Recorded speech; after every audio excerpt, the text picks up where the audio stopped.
strumming with a pick is straightforward enough. Okay, because the pick is just down, up. The pick is the same on both sides. But what about fingerstyle strumming? Just strumming with your fingers. Because the pick, it looks the same on both sides, so it's pretty simple, just go down, up. But your fingers have nail on top and flesh below. And this makes your down, up strokes sound really, really different if you were just to use it like a pick.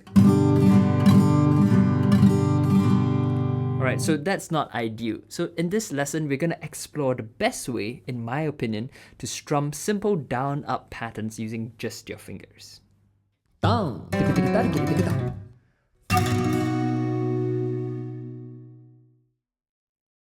Welcome to Fingerstyle For The World, my online lesson series where I strive to help guitarists all around the world become better musicians. So let's get to some simple steps to proper strumming with your fingers.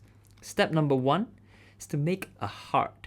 Spread the love, make a heart shape with your right hand, if you're a right-handed guitar player, with your thumb and the index finger of your right hand. This little basic heart shape here like this.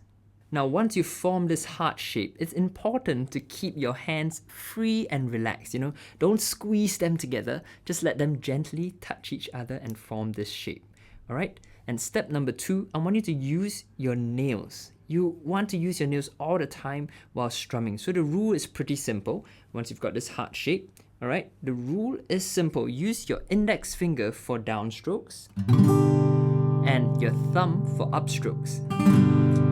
Like this. Down, up, down, up. Now, I recommend you to grow out your nails a little, about 1 to 2 millimeters long from the tip of your finger. All right, so from the fleshy part, just about 1 to 2 mm is a good length for your nails. All right, so you got down, up, down, up. Now, the third step to strumming with your fingers is to use your wrist. Right, this is perhaps the most important part of today's lesson, and one which many of my students and I see other guitarists as well often get wrong.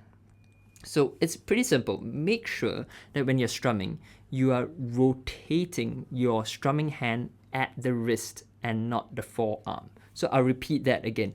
Make sure to rotate your strumming hand at the wrist and not the forearm. Now, using your wrist ensures that you aren't making unnecessary movements which will slow down your strumming, and it gives you much more flexibility and control in the strength and intensity of each strum. So let me demonstrate to you.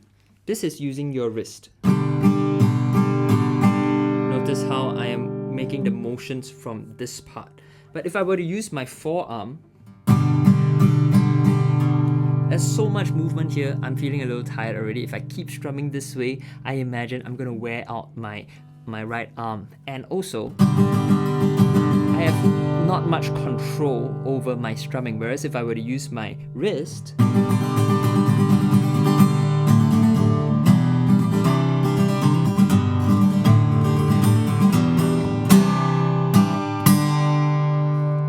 feel so much more free, so much more relaxed. All right, I don't need to make these big movements here. So that's the idea behind it. And now that you've got the technique, right? Remember step 1, heart shape.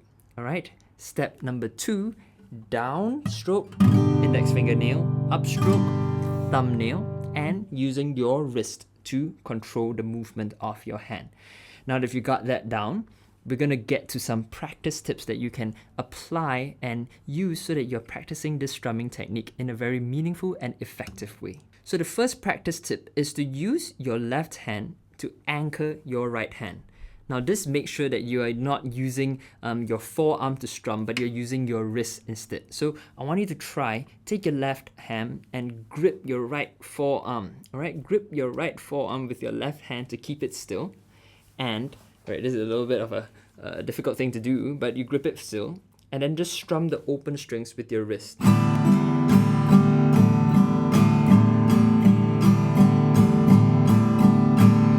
Alright, because I'm gripping it here, I literally can't move my forearm up and down. So I'm forced to use my wrist. Now, while I don't recommend doing this all the time, you can use this little trick to make sure that you've got the right technique when you're first starting out. Once you've gotten used to the physical strumming motion, then you need to be able to strum with your wrists without anchoring your right forearm with your left hand, obviously, right? Because you're not going to be performing like this or playing guitar like this, all right? Now, practice tip number 2.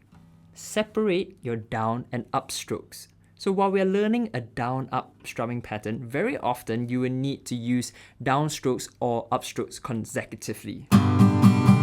Or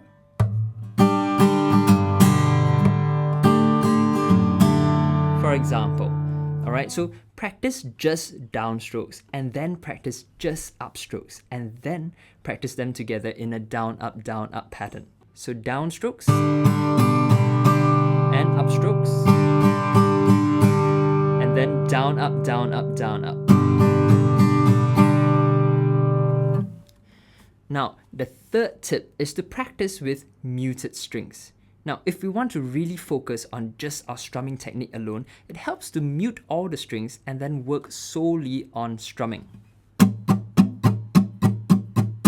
And this is because the sound of chords ringing might blur out our ability to listen to the consistency of each strum. Alright, so in addition to that, we might not have perfect chord fretting technique, and every time we fret a chord, we might get some strings buzzing or muted strings. So those are going to distract us from focusing and zooming in on our strumming technique. So I hope that this has opened up your guitar playing world to an effective and efficient technique of strumming with just your fingers. Alright, so do you use other methods to strum with your fingers? Leave a comment down below and share what other techniques have worked for you. And do follow along my musical journey on YouTube, Instagram, Facebook, and my website newchanmusic.com, as I'll be sharing new music videos and lessons for you each and every week. Now, until next time, I will see you again. Happy strumming. See you.